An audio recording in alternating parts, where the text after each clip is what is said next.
Right, hello again everybody. We're back to the CM, and although it is looking grand, it is looking pretty good.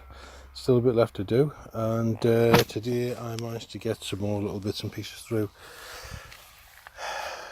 Aren't they pretty? So what we've got there is we've got rear shocks, we've got brake master cylinder with lever, nice shiny lever, and a set of throttle cables. We'll show you why. Looking at these, quite rusty, and when I've been messing around and sitting on the bike and other friends have been sitting on it, it's very bouncy as well, which suggests to me that the shocks are not in the best of health. And if you look at that, it's on full preload, so I think the shocks are shot. When you come to the throttle up here, yeah, it doesn't go back. I believe that, although this is a bit tight on the end here, it is pinching in a little bit. That was like that before I put those on.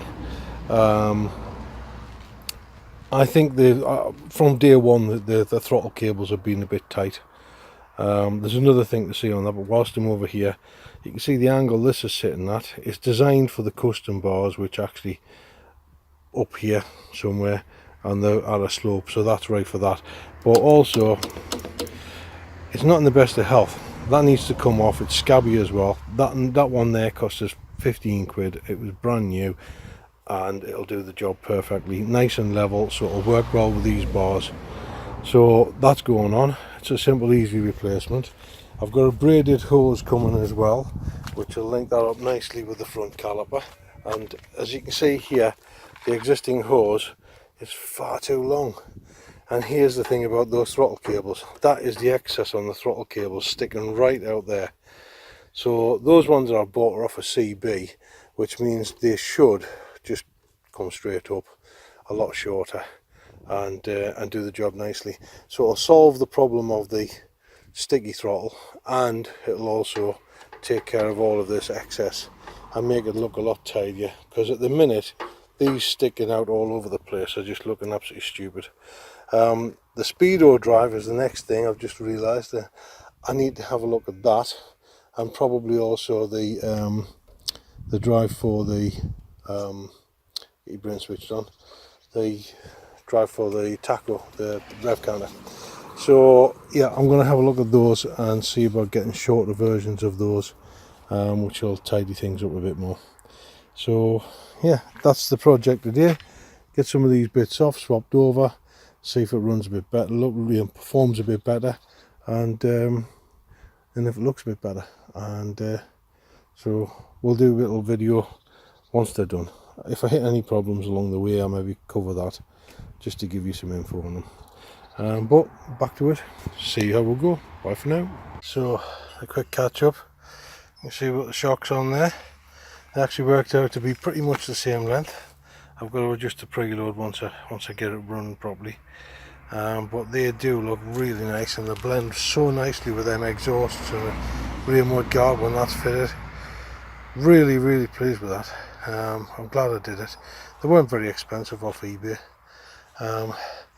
And also, look at this, and that just gives you so much more confidence, doesn't it? I mean, I know it's only spring loaded, but you know, that just feels so much better, looks so much better. It's nice and flat, it's quite trim, it's got the inspection level there. Beautiful. I like that. I quite like that. One thing I've got to sort out is the wiring for the switch, because as you can see here, one of them snapped off. So it may be a case of take the other one off, put a couple of fresh tabs on, put that up there. And as you can tell, it's looking a bit more naked. The cables I've now got loose, the carbs I've taken out. I might actually end up changing the inlets, because one of them's a bit knackered and they both look a bit grubby. And whilst I've got the carbs off, I decided I might as well actually pull them apart, check them, and give them a bit of a go in, because I mean, although the butterflies are moving okay, yeah, so that's your choke butterfly, and if I get it flicked round here, you can see the throttle butterflies, working really quite smoothly. Yeah, I'm quite surprised. But I think taking the float balls off, and yeah, they both sound like the floats are moving up and down. But if I take the float balls off, check that they're not too gunged up or anything in there. Oops, there's me dropping my camera. And just make sure they're clean so that there's less work to do. I don't have to pull it apart again and have another go later. Put the fresh pipes on, the fresh cables on rather, and you know, that should be sorted. Then that, as far as the running side of things is concerned, we should be good. So looking a bit sorry for itself at the minute, but it's getting closer. And then I've got to put some intensive work in on the tail end there. And we're not far off. I don't think there'll be much to do after we've done that. One bit I might want to change is that tie rod on the rear brake. It got bent because the previous guy hadn't put it together properly. But yeah, that's.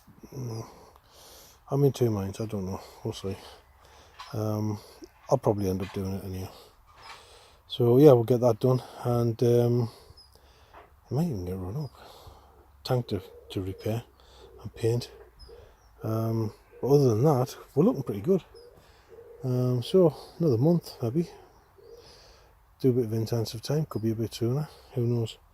Anyways, we'll keep pushing, and we'll get there at some point. So bye for now.